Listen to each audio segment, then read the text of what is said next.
Welcome to the Be Wealthy podcast, where we bring entrepreneurs the strategies and tactics to grow your business and unlock new opportunities. Once you've achieved success, we'll teach you how to think about your money. Because wealth is about more than just cash flow. It's about freedom. Now our host, Brett Tanner. Welcome back to the Be Wealthy podcast. I'm Brett Tanner, and this is a show where we deep dive into the real world strategies, mindsets, and tactics that unlock financial freedom and create true abundance in your life.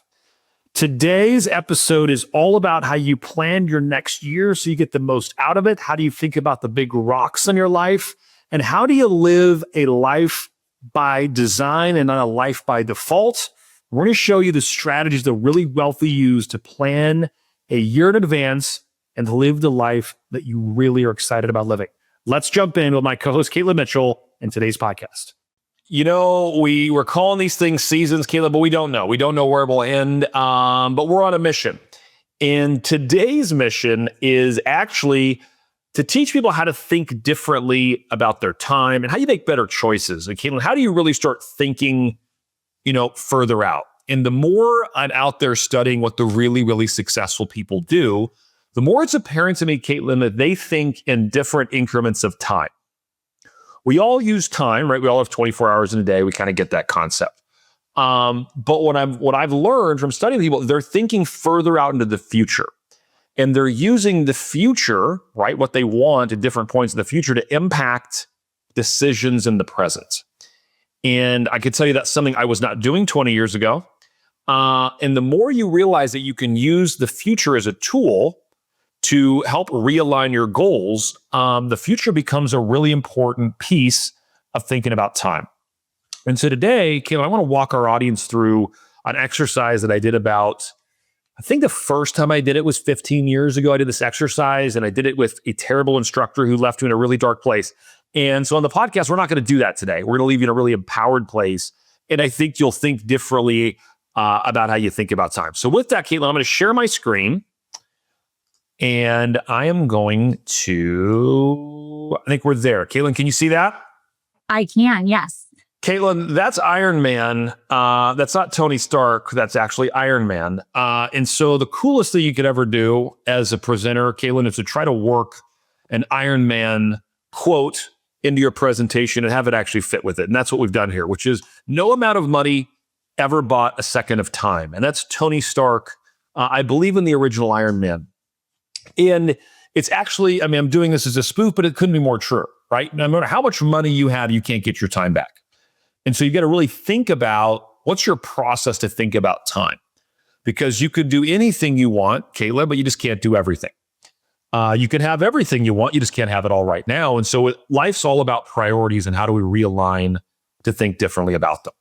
So as we go through this, time's your most valuable asset. Katelyn, you absolutely can't waste it. And you've got to figure out how to get more out of the time. I'll let every listener out there decide what they define more as. But I think you're going to leave this episode with the framework that'll change forever how you plan your year and how you think about time. One of my quotes here, it's an unknown. Katelyn. Oh, I was going to say, you talk a lot about, we have three resources in life, right? Time. Money, talent, and time. And we spend the majority of this podcast talking about how to optimize your money, right? But if you have three resources in life, money, influence or talent, and time, spending an episode talking about the time component is really important because that's the only resource, right, that is finite. We only have a specific amount of it. So I think I'm super excited for this episode. Well, and I'm glad you anchored that point. I don't think a lot of people realize this, or maybe they do, that if you took a really wealthy person, if you ask Warren Buffett right now, if he could give up 100% of his net worth, which as of this recording is probably like $158 billion, and he could give all of it up and go back and be 20 and broke, he would make that decision in 11 seconds, right? Because time, it's the most valuable thing. It's way more valuable than money. And I think this quote on the screen right now encompasses that people are stingy with their money, even though it's replaceable. They could go get more of it. They're frivolous with their time, even though they can get it back. And so as you go through this episode, I want you to imagine, Katelyn, that rag, you've cleaned some things up, you've mopped up some water or something in your kitchen, and you go to wring it out in the kitchen sink. And you wring it out, it's done. But then if you really get in there and squeeze, you can get a few more drops out of it. Yes. That's how you got to think about your days, right? And every night when I'm laying in bed, right before I go to bed, I'm thinking about my day. I'm running it back. And I'm asking the question of, what could I have done differently? Where could I have improved? When I look at tomorrow, what's on my schedule for tomorrow? Does it matter? Am I living my purpose? And are the activities I'm doing ultimately going to land me where I want? And time is the way to figure that out. So Katelyn, if we want our audience to grow exponentially in a single year, we're going to take them through an exercise here in a minute that had a huge impact on both of us. And I know you're going to share your story here in a minute. But for a long time, and this actually just went away because I did some work in my closet. And the reason why this disappeared for a moment doesn't matter, but it's going to come back. And Katelyn, the chart you're seeing on the screen, for those who are listening or reviewing it, if you're listening, there's a chart on the screen that's got all these small little boxes, and there's a ton of them on there. And it's basically every little box represents a month or a week of your life. And there's enough weeks on here that there's 90 years, right? So 52 times 90, it's probably like 45 billion. I'm just kidding. But there's all of these little boxes on the screen. And forever, every single week on Monday, when I would go to my closet, I would check off one of my weeks, meaning that's a week of my life that I cannot get back. And I do it just as a centering purpose, that it centers me on what matters, realizing that time is finite. And Katelyn, I think the easiest way to really frame this exercise in is, you've got to project yourself to the end of your life. And there's a quote, or not a quote, but a story Warren Buffett tells it a lot. And I think it was Isaac Newton, but don't hold me to that. And they actually ran an obituary about him and telling what like a terrible person he was. And he hadn't died. Okay, like the obituary wasn't great. It was his brother. So he goes back and he spent all this time, or actually it was Nobel. It was the Nobel Peace Prize. So it was, I can't know the guy's first name, Nobel, but he went out, saw his obituary. He's like, oh my gosh, that's not how I want to be remembered. Goes back, changes his whole life, ended up creating the Nobel Peace Prize out of this thing that I want to change how I'm remembered. And so for me, thinking about that time's finite, our lives all will end at some point. And so that's the way that I get the most out of the present, is by going to the future and saying, hey, I'm not going to be here forever. So what I'm doing has to really, really matter. And so Katelyn, I want to start, if you'll role play this with me a little bit. You take your current age, Katelyn, you don't have to say it out loud. People will be able to do the math later and figure it out. But Katelyn, by the way, I'm much younger than you. Hearing this, she's exponentially younger than me. It comes up all the time. So you take your current age, Katelyn, you're going to take 90 and you're going to subtract your current age, which the joke I have when I'm doing this for the front of the room is that should give you a 2-digit number. If it doesn't give you a 2-digit number, Katelyn, you feel free to use your calculator. I can share my age. As of this recording, I'm 41. So we're taking 90. 41 years old, 90 minus 41. Okay, that's 49. Multiply that times 365. Okay. And what number do you have? 17,885. 70,885. My number, being 45 years old, was 16,425. So Katelyn, the number I just gave you, your 17,885, is the amount of days you have left on this planet under the most optimal scenario that exists today. And for most people, that's a really sobering moment. So if you're driving right now or you're listening to this, you're like, man, this guy's taking us on a really weird path in the first 8 minutes of the podcast. But it's really important to realize that once you realize those are the days you have left, Katelyn, you can't get them back. You can't add to it. You can add to it through longevity, of course. But we took a pretty aggressive, meaning a very generous, getting to age 90, right? That's not the average life expectancy of humans today. We're a little over that. So Katelyn, we gave you the best case scenario. And so I think the best exercise we can all do is realize tomorrow, Katelyn, you're down to 17. That's going down, right? Every single day, right? It's less and less. And so we've got to figure out, what do we want? What matters? What people matter? What things we want to do? Realizing your time is finite and that your future, it could be anything you want, but it can't be everything. Is it important to anchor that in and really start thinking about your time? So if we look at it that way, Katelyn, we can't afford to waste it. We realize it's important. So how can we think differently? And so when you think about it this way, Katelyn, there's different seasons that are better to do certain things in your life. As an example, let's do snow skiing as an example. Okay. So snow skiing, right? Winters. So Katelyn, you're 41, you've got 49 winters left. The argument I would make is that the winter at age 90 is not as valuable as the winter at age 41. Why do I believe that to be true? Because, Katelyn, the activities you can do, right? Certain things that are just as good at 90, right? Reading a book, sitting by a fire, those things are equal. Might even be better at 90, I could argue, right? Because you're getting to think back with the memories and you got all these dividends. And there's a book that kind of encompasses called Die with Zero by Bill Perkins that I actually don't agree with the entire premise of the book, but it gets you in the right frame that it's the person with the most life experience that wins the game, not the most money. And so, Kate, when I think about winters, I've got 3 little kids. And so when I first started this exercise, I had a baby, a 3-year-old and a 6-year-old. Well, winter, right? First of all, I live in Phoenix, Arizona. So winter, we don't get a lot of snow. So when I'm defining winter, I think snow. So number one, I got to go up to my cabin to be able to be in the snow.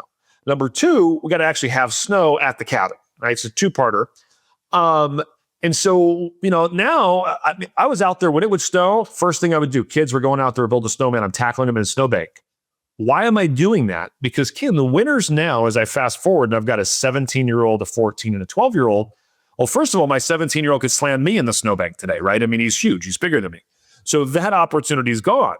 And so you've got to think if winter's your thing, right, you're probably not going to be ripping snowboarding at 90. So that trip that you wanted to take to Japan to go heli-skiing, Katelyn, is probably tough in your 80s and 70s, right? So that's something you got to think about. But we've got to think about different seasons as it relates to time. Anything you'd add to that, Katelyn? It's and where I think you're going to go is the compounding effect of not just you as the human, right? You're talking to me, as a 41-year-old. I'm going to ski, but chances are at 72, I'm not going to ski, right? I don't want to break it. Not that, at 72, you're not physically capable. You just may not be inclined to take the same activities or risk loads, right? But I think where it's really crazy and it compounds is where you're about to go, which is who do you want to do those activities with?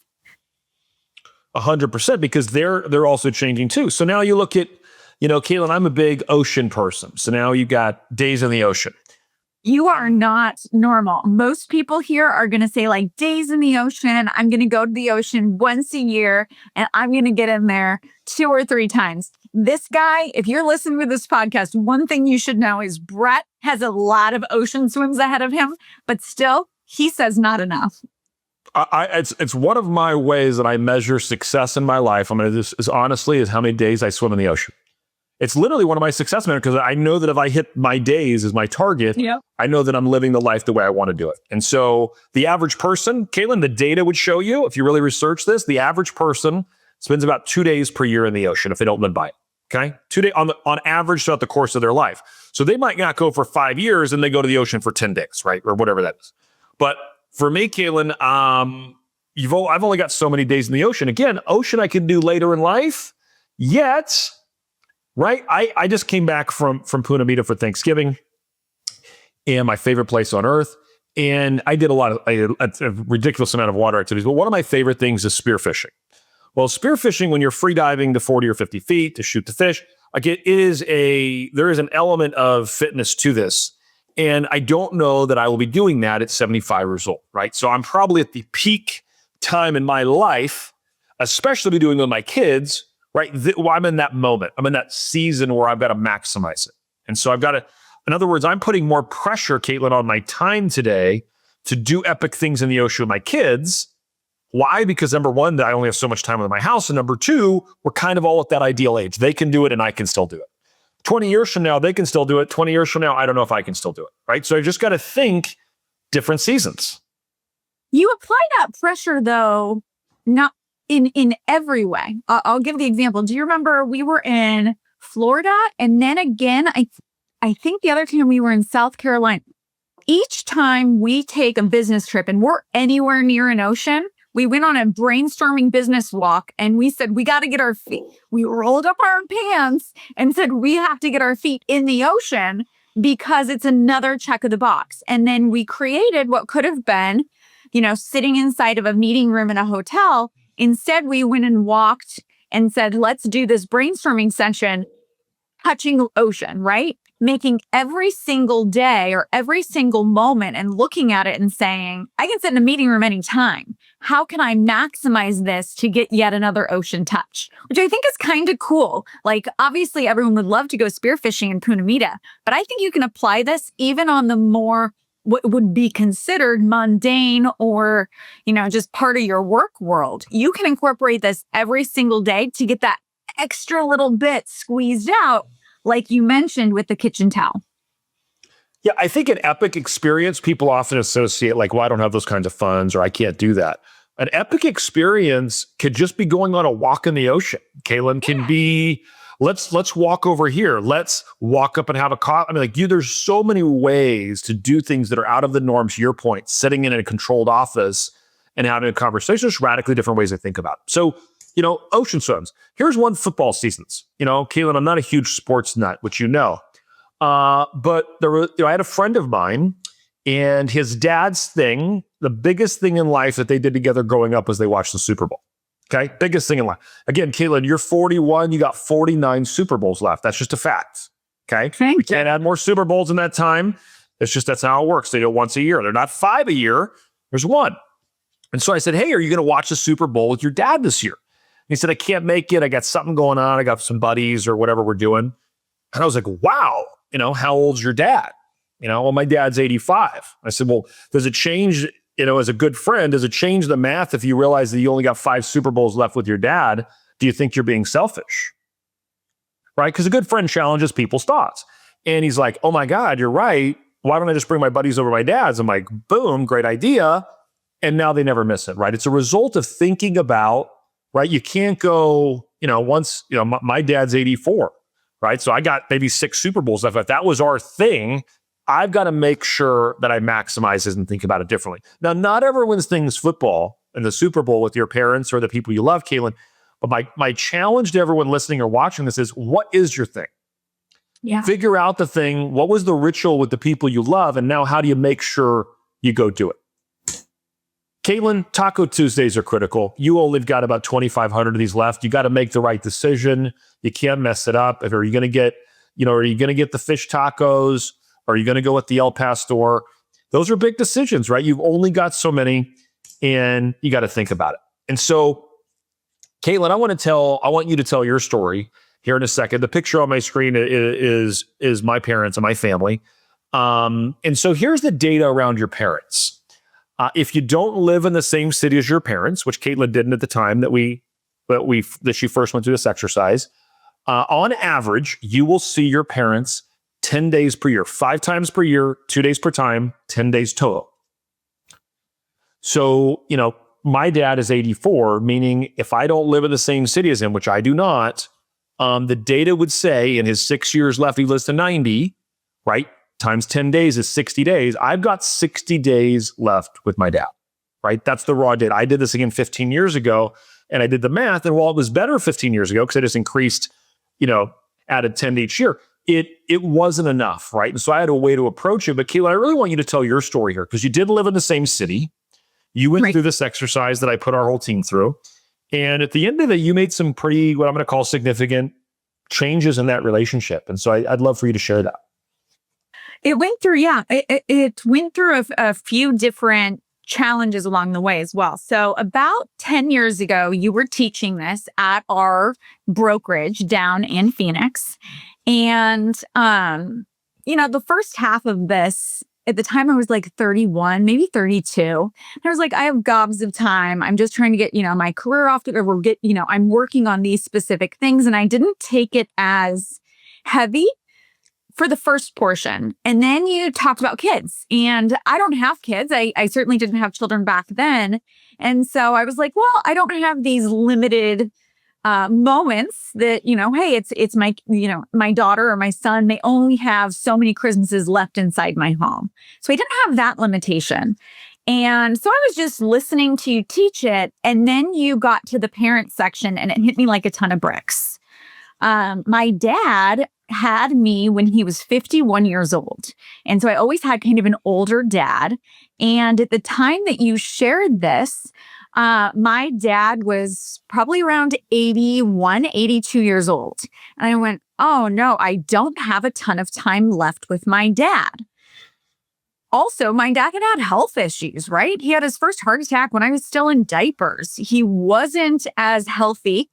He had a lot of he'd had like 3 heart attacks, Brett. I'll share that. And he was still playing golf, still doing great, but I knew that the chances of him living to be 110 were slim to none.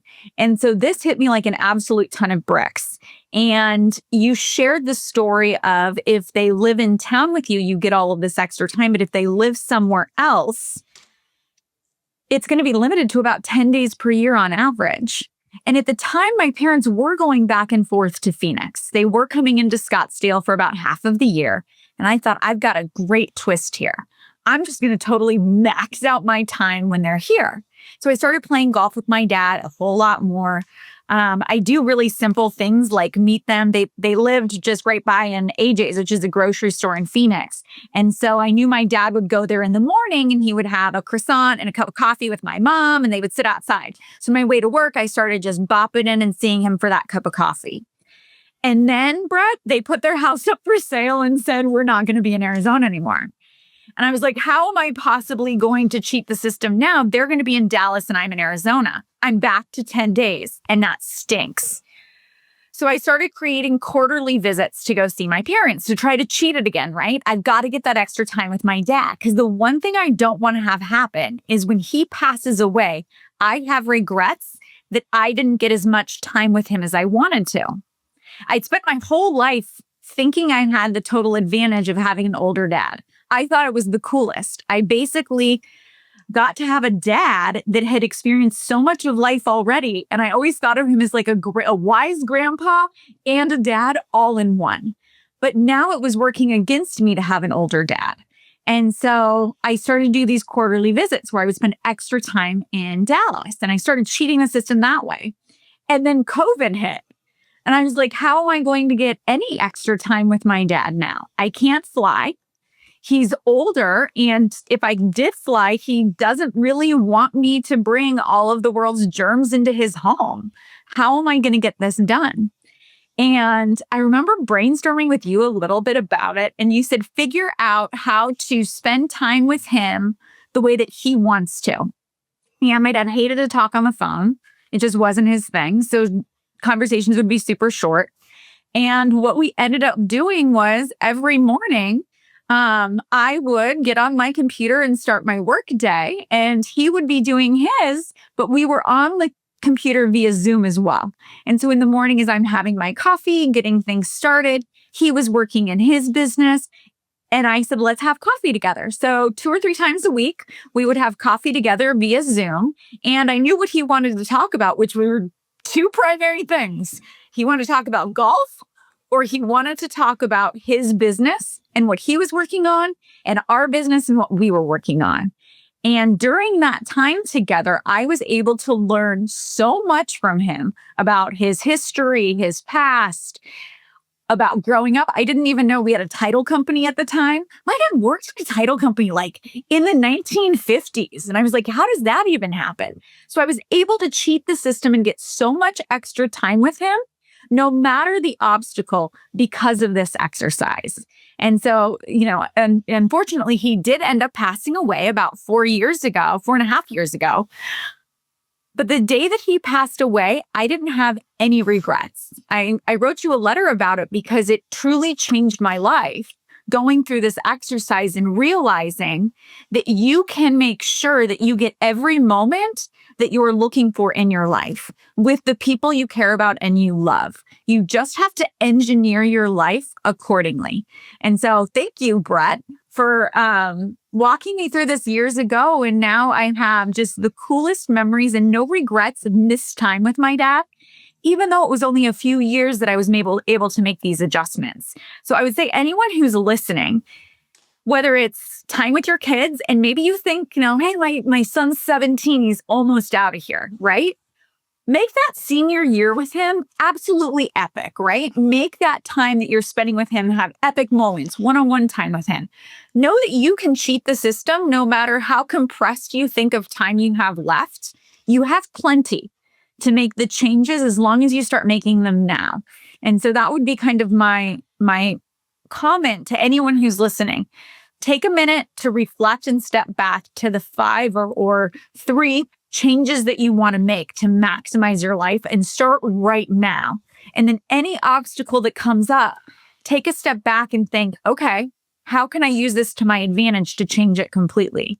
And so, this is like my favorite exercise of all time. So when you asked me to be on this podcast, I was like, you better believe I'm going to be on it. This is awesome. Well, it's what I love about it is you hit the key point, which is how do you live without regret? And I think so many people, right, when you go back and if you read that, the regrets of the dying, really they wish they had more time with the people they loved is one of the biggest things. And so realizing, I want everyone, every listener, if you're listening or you're watching this, to realize, number one, the average math says you don't live in the same city, it's 10 days a year, right? And so you've got to go realize no one's listening to this podcast because you want to be average. And so how do you go, Katelyn says, cheat the system. How do you go skew the math? And because you can bend the math any way you want it. And so realizing it's critical is so important. I did something similar with my parents, but your story is just so much more impactful that you changed. And by the way, we've got endless emails and letters have been people have written to me like, hey, I decided I'm going back every Christmas to spend time with my parents. And then 4 years later, they passed away and it changed everything. And so it's a really big exercise. You go to the next one, Kaylee, talk about kids. Here's pictures of my kids on the screen. The data would tell you will spend, for those that are, listening that have kids, 90% of the time in your entire life that you'll spend with your kids, you'll do it while they live with you under your roof. Right? Well, again, I've got a 12, 14, 17-year-old. So I hate that math, right? And so we were at our recent mastermind, Katelyn, and one of the, I go, Christmas in Kauai, I do Thanksgiving in Punamita. I have all these rituals in my life that exist forever. And down to we're crazy about rituals because of what makes it last. So one of our mastermind members said, yeah, Brett, my wife's got a real challenge. She has to have the kids. We got to have them in our living room and they got to open presents in our house. I said, cool. You built a really cool tradition that'll end when they leave. Now, let me ask you a question. My tradition's not based on my home. So when they don't live there, my kids will always go to Kauai with us because they're going to go, that's just what we do. When they go get married, they're going to be like, what do you guys do? You sit around this house? No, we're going to Kauai. You bring your family. Everybody's doing it. Like literally, if you tell Jagger, hey, we're not going to Kauai, he'd be like, what? Right? It'd be crazy. So was that a Frank the Tank reference about going to Hawaii? Is it a what? A Frank the Tank? Everybody's doing it. Everybody's doing it. What? So, he would literally go, no, we absolutely, he's going to be dating some girl and be like, well, we have to go to, we just can't not do it. I've been doing it my whole life. And so what I would encourage people to do is what traditions and rituals can you build with your kids that maybe survive the time they're with you? If you want to cheat the math, right? Other things to do. Are you into, like Katelyn said, she got into what her dad was into. Go get into what your kids are into. Right? I have gone to the weirdest concerts that you can possibly imagine recently. But big music guy, I'm a country music person. My kids are into rap or whatever. I'm like, dude, I'm all about Don Toliver. Let's go. Then I was like, real quick, is it just Don Toliver? And then I got to go spend a week before the concert, getting into Tore Up or whatever. That's a great reference for the kids out there. So, I do know my Don Toliver, my DT. But the point is, how do you go get more time with the people you care about? You got to think differently about your kids. All right, Katelyn, the screensaver on my phone that's been there for some time is this quote here by Confucius. This is, they say we have 2 lives. The second begins when you realize you only have one. Sadly, Katelyn, you don't get 8 chances at life. You don't get to run this one back and get to the end and transport. And it's not like a video game where you get to go back to the start and start your quest over. Sadly, at the end, it's over. And so for all of us out there, are you living an epic life and are you thinking differently to get where you want to go? And it's about creating moments that are magical. And on the screen right now, if you want to go look at it, is like we're swimming with a pig, and there's a lot of fish and ocean stuff in my life. That's what's epic for me. But do you know what's epic for your family? And are you creating those epic moments? And so, Katelyn, when it comes to time, that's the setup for, we realize time's finite now. Now we're going to go to, how do we think about building our world out so that we get the time with the people we want, we get our big rocks accomplished, and we're really living in fulfillment. So we're at that place where now we're going to go to the action, the tactical part. Your quote here, Brett, your mantra here that you say all the time is more, I think, more valuable when applied to this lesson than anything else. And it's your life is the sum of your choices, nothing more and nothing less, right? I always hear that. And I think of disciplines, money management, making the right choices in that component. But when you apply it and overlay it with time and how you're choosing to spend your time, I think it's the most valuable of all. It applies to all three resources: time, influence or talent, and money. But most importantly, I think it applies to time, how you choose to spend it and how you choose to plan it. 1,000%. But that's what's going on my gravestone. Is your life is the sum of your choices, nothing more, nothing less. And so we want different outcomes in our life, right? We got to make different choices. One way to think about the things you want in life, Warren Buffett, who, by the way, will go down as one of the greatest business people, but he'll also go down as one of our great philosophers of this era. And so he's got this 5-25 rule. And he talks about, Katelyn, you want to make a list of the 25 things you want to do in your entire life. Okay, these are huge, massive things you want to do. And then he says you should take that list of 25 and you should circle the top 5 of them, wherever they are on that list, that matter most to your soul, as the words he uses. Now, Katelyn, you got 25 things, you've circled the top 5. Now he said you should literally delete and never think about the ones you didn't circle. Those 20, never even think about them again, because they'll take time away from the 5 things that really matter. And the point of this quote, right, it's priority. You can do anything you want, you can't do everything, right? Mm-hmm. So we've got to, and when you look at multiple things, and you chase too many things at the same time, you won't likely get any of the things you wanted. You know, I've been friends with and coached by a very known person in our space, Katelyn, which is beyond a household name, Gary Keller. And in the book, The One Thing, if you remember, it opens up with, if you chase 2 rabbits, Katelyn, you never catch one. And so in life, we've got to think about those 5 things. We've got to safeguard those, the things we really wanted for our life. We can't run at all of them. We got to say no to a lot more things so we can say yes to the things that really matter. And so, Katelyn, we're going to talk about, how do you set up your year? If we realize time's finite, we realize we got to think further out. We got to think in decades, not days. In this case, we're going to think at least 12 months out. How do we go about setting up our year? And the way to think about this is there's 2 jars on the screen right now. And that this teacher walks into a class of first graders, and he's got these 2 big jars, and he's got a bunch of rocks. And he goes up there and he puts the rocks in the jar, and they fill it, and he asks the kids, is it full? And they say, yes, jar's full. He says, cool. And he has a little bit smaller gravel. He pours it in the jar, and it fills all around the larger rocks. I mean, now this thing's packed. And he goes, is it full? And the kids say, yes, it's full. We get it. The jar's full. And he goes, all right. He takes some sand, he pours that in, and that fills around the smaller rocks and the bigger rocks in the bottom. Is it full? And the kids are like, yes, it's full. We got it. And he goes, then he takes water and he pours it all the way in, and it fills the top. Is it full? The kids say, yes. He goes, now it's full. What's the lesson? The kid's like, I don't know. You just threw some rocks and gravel and dirt in a jar. And he said, no, the point of the exercise was, if you want to get the most out of your life, you got to put the big rocks in first.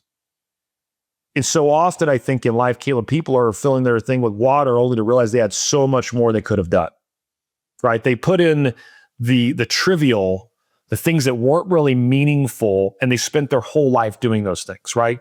I'm too busy. I'm doom scrolling on screen time. I'm just wasting my life on social media. I'm not present. You go into a restaurant today and you see people just totally disconnected, and 4 people are out to dinner on their phones. They're not spending the time with the people they want. They're not living a purposeful mission. They're living a life by default, not a life by design. And the way you change all that is, Katelyn, we got to get really good at putting those big rocks in. And so what I want to do in the next section of this podcast is walk people through, as we're filming this at the end of the year, this is the annual exercise that we've already, as you know, my calendar's already booked out for 2026, and we're starting to look at 2027. Why do I do that? Why would I want to plan so far out? Because I want to make sure I get to do all the things I want to do. To get the most out of life, I have to plan way out because I've got obligations in terms of work. I've got some personal obligations. I got lots of things that I do and the rituals and the things that I want to protect. And if I don't get far enough out, Katelyn, I won't get to make those choices. And so as we think about our years, we've got to get really clear on what those big rocks are. So if we start living 12 months out, my cardinal rule is the wealthy people I know don't take a vacation tomorrow. So the joke I always had about 6 or 7 years ago, one of my buddies like, dude, you want to go skiing tomorrow? And I said, hey, I'll save you some time. You never need to call me with that request because the answer is always no. There's nothing on my tomorrow was flighted 8 months ago, right? My Monday might have been booked a year ago. So when you say something like, oh, can you do this tomorrow? What it tells me is you're not living a purposeful life, right? You're living a life by default. There's no judgment in that, but you're not going to, the high achiever, the ultimate high achiever is thinking differently. They already had plans set up. So I have a question on this. So most of our listeners are entrepreneurs, right? They have sought to be in our industry, which we're in the real estate industry, for freedom, right? They want the ability to not be locked in to a 9 to 5. They want the ability to work when they want to work. They love our get free mission and what you speak to all of the time. However, what you're saying is the opposite of that, Brett. People may look at our get free mission, right? The freedom of the work you do, where you do it, who you do it with. It's the freedom of choice, right? What you're describing may not sound to most like freedom. How do you look at it, or how is this choice the ultimate freedom? I love the saying that freedom, I find my freedom in my disciplines. It frees me because I can make the choices, but how are you looking at it? When you're saying you're blocking your calendar 14 months in advance or 18 months in advance, how does that tie into the freedom component of what we're doing? Well, I would tell you this. Most real estate folks, right, came to our industry. If you're a real estate professional, whether that's an agent, investor, a lender, or just an entrepreneur, you likely got into business for freedom. And Katelyn, the first thing you realize when you get into business for freedom is that the first thing you have to do is have a ton of discipline. You're going to give up all that freedom. And so you alluded to it. To me, the discipline of this exercise creates the freedom I want in the future. If I don't do this and live an extremely disciplined life, I won't get to pick the thing. So I think I'll have more issues with freedom in the future by not doing this. Said another way, Katelyn, I mean, I see so many folks that, life has costs, and you've heard me say this a lot. And the trick of life is you get to choose when you pay them. You could pay them when you're early. You could pay them, when you're older, right? It's a choice that there's no judgment in the comment, but everyone pays. As an example, one of the challenges of life, Katelyn, is a lot of people in their early 20s. You hear people in their 20s, they go, "Gosh, just go, be free, do whatever you want, and then." This is the time in your life where, Katelyn, you should go backpacking in Europe. This is the moment. And spend 5, and take 7 years to get your degree and do whatever. And hey, cool. But at some point, you're going to pay a price for that. My journey is slightly different. I could tell you that from age 20 to 30, a lot of that period of time, I worked about 14 hours a day. I didn't have kids, so I was in my late 20s. But Katelyn, I was in it. And I could tell you the amount of times I went out drinking at night and aged 20 to 30, probably that whole decade was 7. I could say in the last year, I've done it 7 times. And the difference is, though, I had to get all my money right, my career, all the foundation established because there was a lot of things the way I wanted to set up my life. And I was able to figure that out starting at 20 years old. And so what I would tell people is that, when I tell Cooper, hey, take some time, he's my 17-year-old, hey, take some time to do your, go to college. If you want to spend 6 months after college to go do something, but you need to get going, right? Get going, make it happen. You will love the back hill. You will love skiing downhill once you climb that mountain, and just climb it as early as you can. Again, that might not be for everyone, but just realize you're going to have a cost in life you got to pay. Do you want to be grinding it out at 70, or do you want to be chilling at 70? And it's all a choice by how you spend your time today. I think the difference is how you view freedom. You and I view freedom, and I think most of our listeners view freedom of you have the ability to make a choice, which is the bottom line of that mission statement, the freedom of choice, and you have the ability to execute it. So freedom means that you can make happen in your life what you want to have happen in your life. And for me, that's incredibly disciplined and purpose-driven. It doesn't mean that you're floating around like a feather, just influenced to go in any direction at any time. I don't think that's freedom. Being able to flit around from one thing to another without purpose or without a specific path is the opposite. It's a loss of freedom to be able to do those things. And so I actually think the freedom is the discipline of saying, these are the things that are important to me. I'm making that choice. I'm choosing today that I want to go on this is a perfect example. 10 years with you, you gave me the incredible gift of going to Belize. I was able to plan that in March, I'm going to Belize as a gift from you and I'm so excited about it. I was able to plan and sit with you. We sat up at Pine Top when I was up there for a business trip with you and planned out literally all the fun things that we want to do, that Russ and I find so important. We want to fly fish. We want to go to these specific places. We want to go to the Mayan ruins. We want to do all these things. We were able to plan it 6 months in advance in a really strong way. However, if I said to you, we're going to Belize tomorrow, I wouldn't be able to achieve those things. If you said 3 weeks from now, number one, the room's not available. Number two, the flights suck. The tour you once booked, because you want to do the epic things, Katelyn, well, those epic things, because there's a finite amount of them, they're taken. Correct. So if you plan out and you do things in a very sequential way, the way you're asking us to do them here, which are those big rocks first, which we're about to go through how to set up your big rocks. If you actually plan them, my point in this rant is that is where the freedom lies. It doesn't lie in being able to go skiing tomorrow with your buddy, because that's going to kind of be slopped together in a weird way. What you want to do is plan really incredible, purposeful things with the people you love and places that you love, doing the things you want to do. And in order to execute that, you've got to get your act together and plan it out 12 to 18 months in advance at a minimum. 100%. So let's start there, Katelyn. I buy these wall calendars off of Amazon. They're about 5 feet wide or 3 feet long. It's huge, right? And you might be looking at it going, Brett, why do I use a digital calendar on Google? I'm telling you, you got to do this exercise. Everyone needs to go to Amazon. We'll drop a link in the show notes, the one that I think you should buy. And the point of this, though, it allows you to visually see what's going on. And so the first place I want everyone to go when you're thinking about living 12 months out is, when are you gone? I want you to start with the big rocks of your life being when you're recharging your battery. Vacation with your family, your friends, block them out. And first of all, if you're not able to block off 4 weeks per year, Katelyn, as an entrepreneur, you're doing it wrong. And I'm going to say that you're doing it wrong. Everyone, they're going to tell me, oh, I can't do it. I mean, Katelyn, we've taught this in our mastermind. No question there's going to be some grinder in there going, you don't understand, bro. I just can't do it a lot. Oh, yeah? How many homes are you selling on New Year's Day? How many loans are getting funded on Thanksgiving? How many people want to buy, sell their home to you on 4th of July? I've found it's no one, Katelyn, is what I found in years of doing this. And so if you block off I'm telling you, from December 20th to January 5th in your business, nothing will happen by you being gone. Yeah, you could sit there and grind it out and try to just tap that.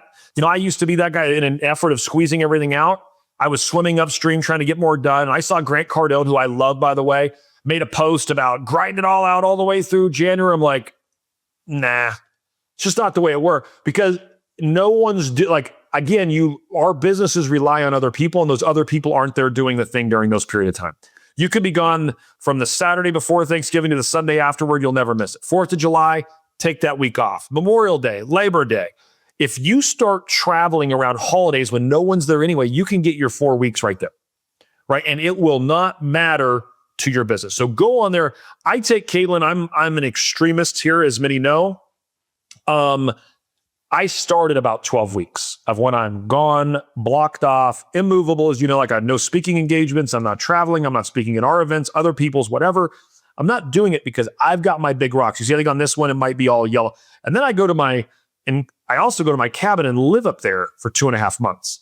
Now I'm up there, I'm working on, I'm not just taking off that entire time, but I am living up there, not in my office.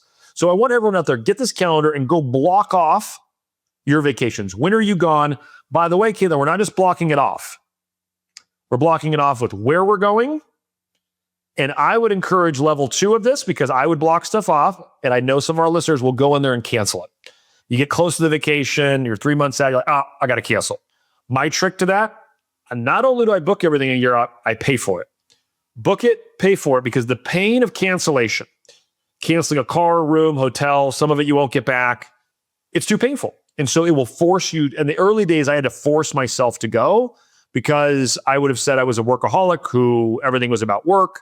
And while a great strategy, I could have accomplished much more, because all of and the other point I want to make, Katelyn, we're going to come back to this, my ideas, my thinking time, where I get to read, where I go solve the challenges in our companies, are actually when I'm gone.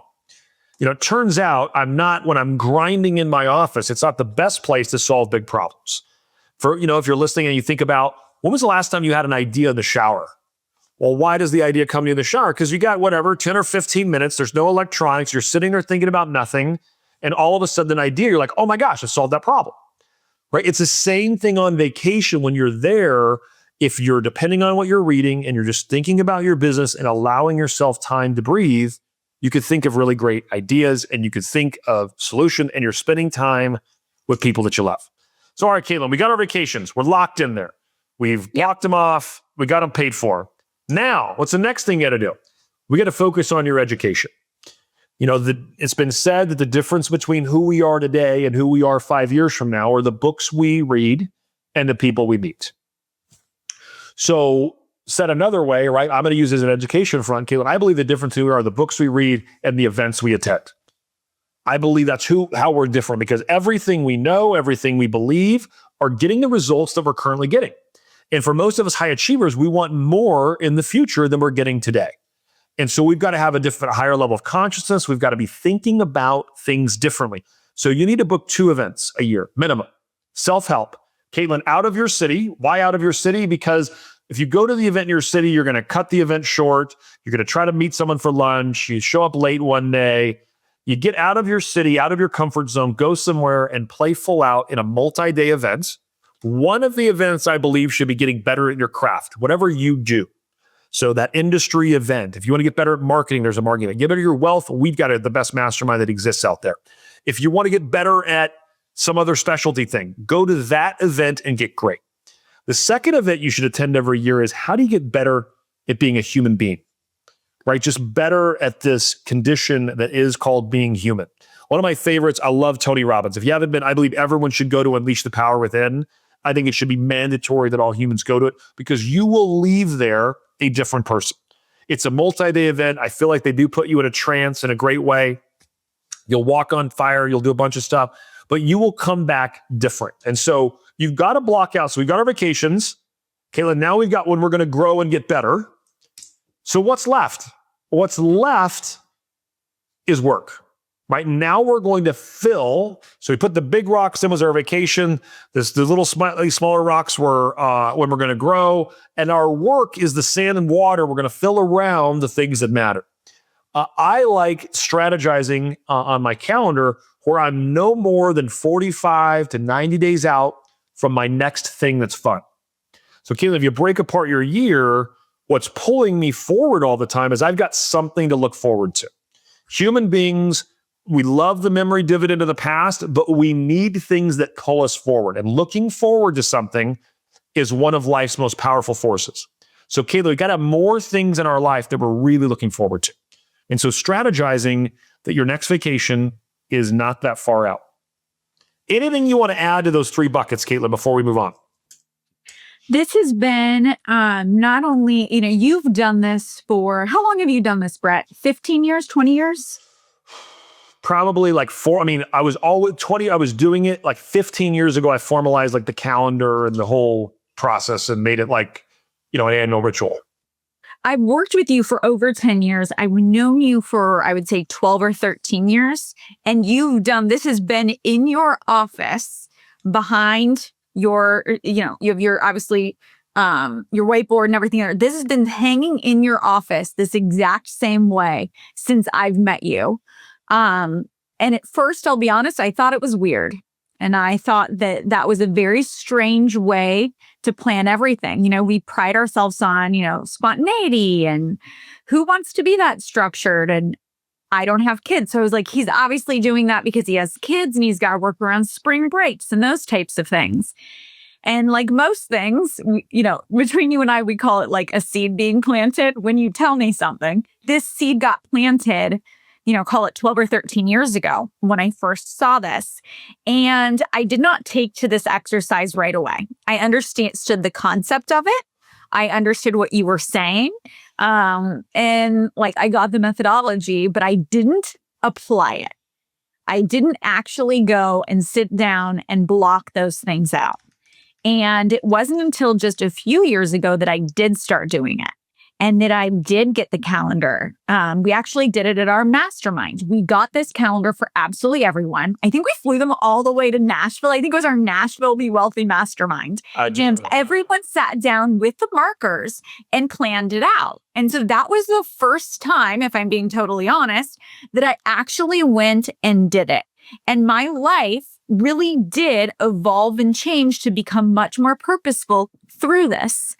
Then when I hit 40 about a year and a half ago, I cranked it up even more and applied even more pressure to it to where now I can say, my sister or my mom or Russ, they may come to me and say, hey, could we do this? Or, we're looking to pick a date for our family to get together for these components. And it's really easy for me to look at my life and say, here's the available dates that I have for that.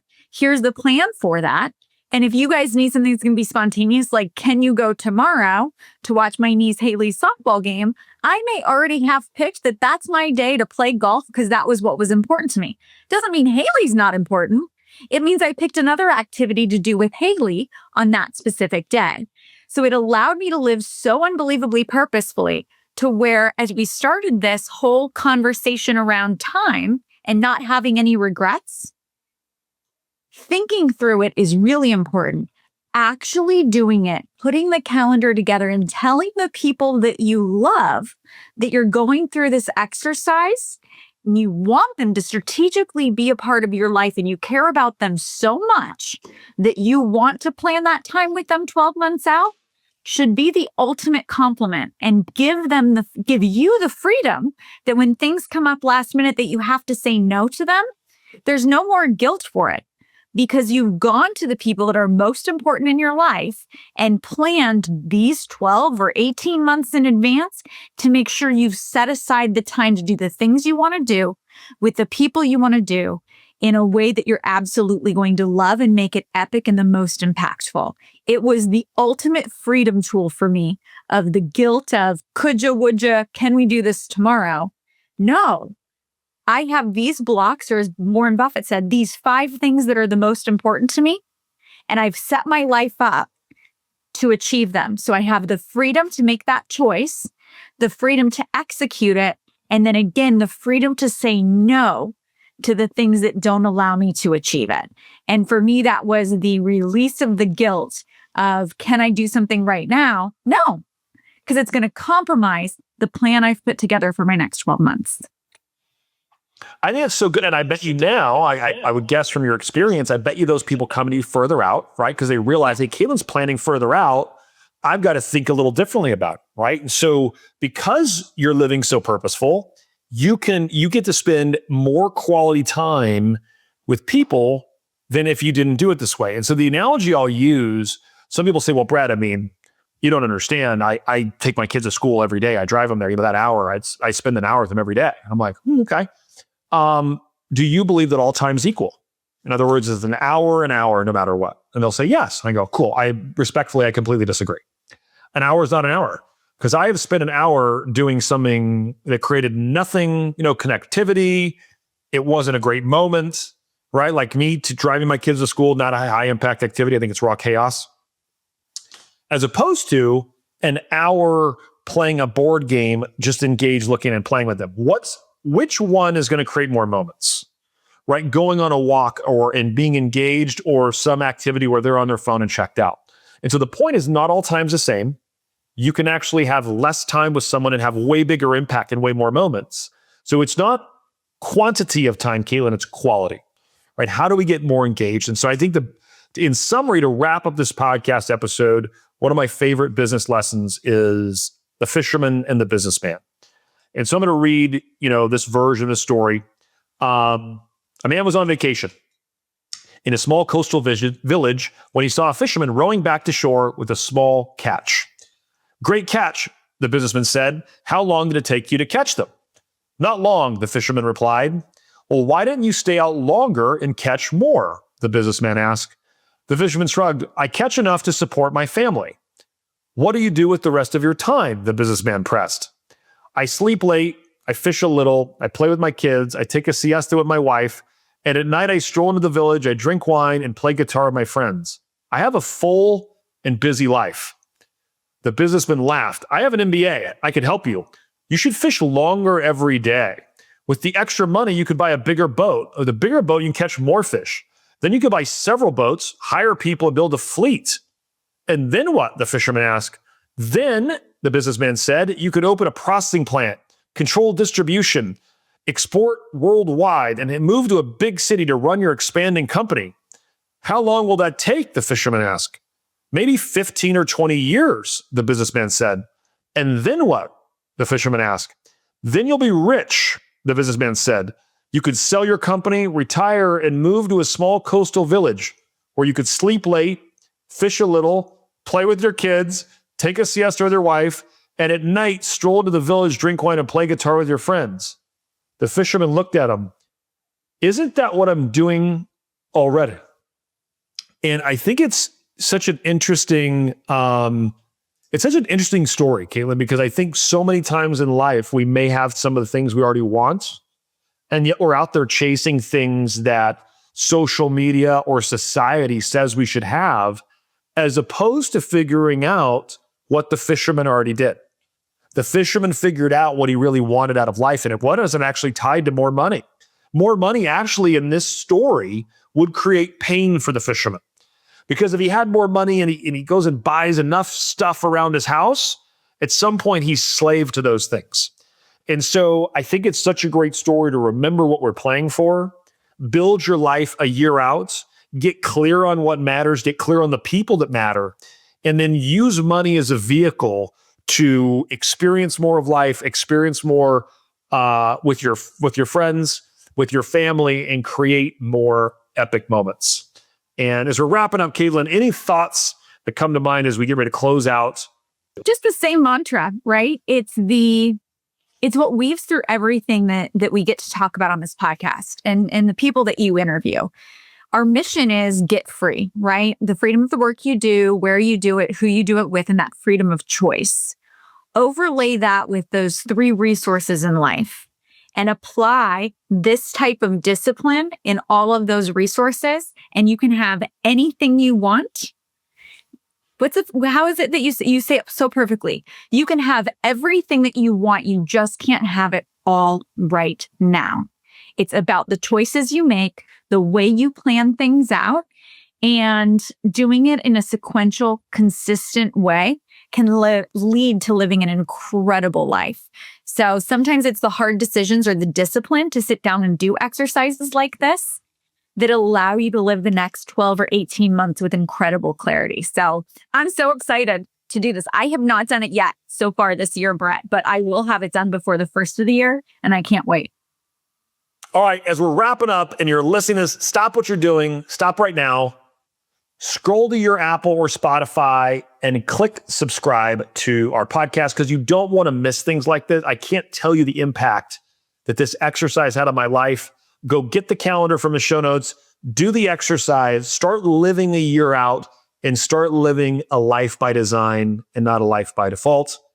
I'm Brett Tanner. That's Katelyn Mitchell. This is the Be Wealthy Podcast, and we'll see you back here next week.